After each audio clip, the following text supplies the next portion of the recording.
Hey folks, I'm Burke and welcome back to the channel. On today's video, we're all about shoulder impingement.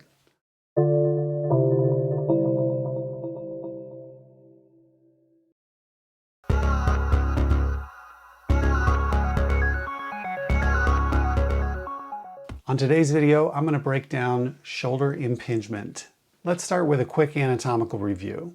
The first key structure is called the acromion, and it's the outside part of the shoulder blade, also known as the scapula. The acromion forms the roof of the shoulder joint, and sitting right below it is the humeral head, or the rounded part of your arm bone, and that's the part that makes up your shoulder joint, and it sits below that acromion.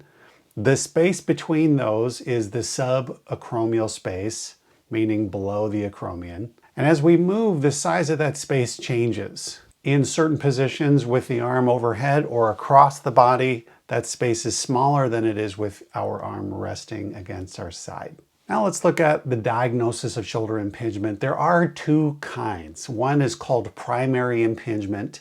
And a good way to think of this is anything that closes a space in the shoulder that causes a structure to be pinched. And then the second kind of impingement is secondary impingement.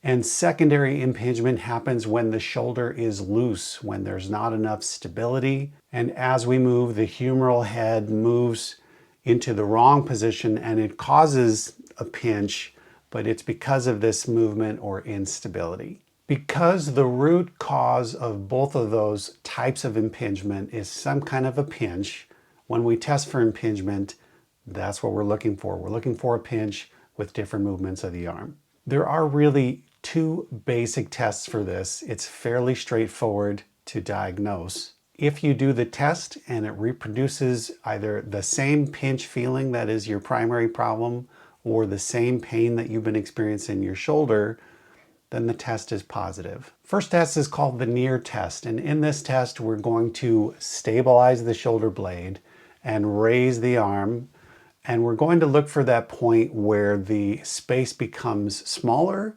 and the structures within the shoulder become compressed. Does that elicit your symptoms, yes or no? Second test we're going to look at is the Hawkins-Kennedy.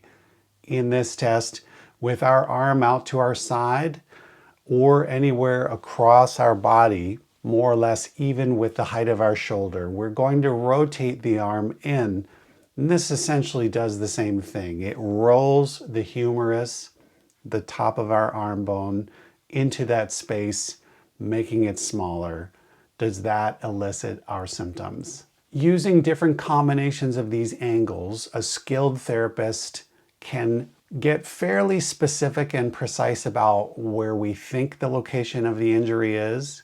And so a therapist might try doing these at different angles and asking, well, how does that feel? How does it feel over in this position? But once we have our findings of positive reproduction of pain or other symptoms, then we have the diagnosis of shoulder impingement. If your shoulder is positive for this problem, there are a few important things that you need to know. The first and probably most important is that this is a treatable problem in most cases.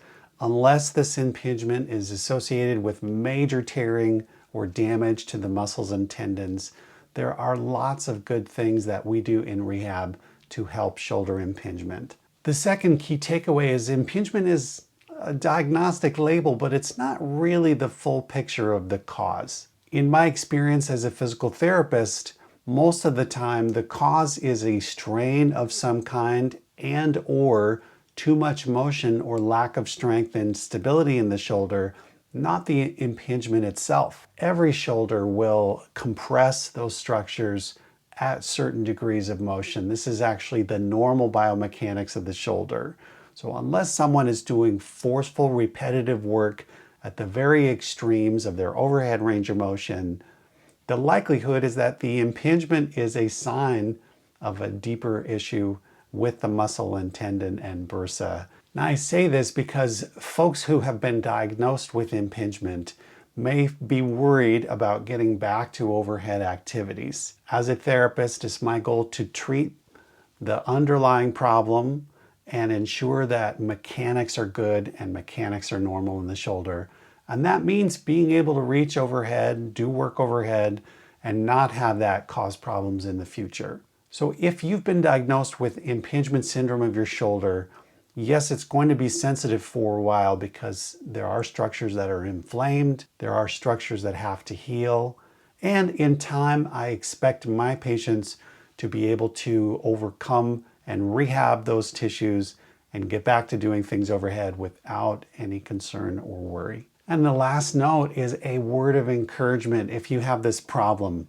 The shoulder is an incredible joint that relies on soft tissue balance to hold its position in space. More than any other joint, this joint depends upon the right amount of strength and flexibility across many muscles. This has two implications. One, it's treatable. We can change muscle strength, we can change muscle flexibility, we can realign the shoulder in the shoulder socket and solve problems. Two, in order to do that, we need to make those kind of changes to flexibility and strength, and those take time. So I want to encourage you to be optimistic and to be realistic. Know that this is a process that might take months.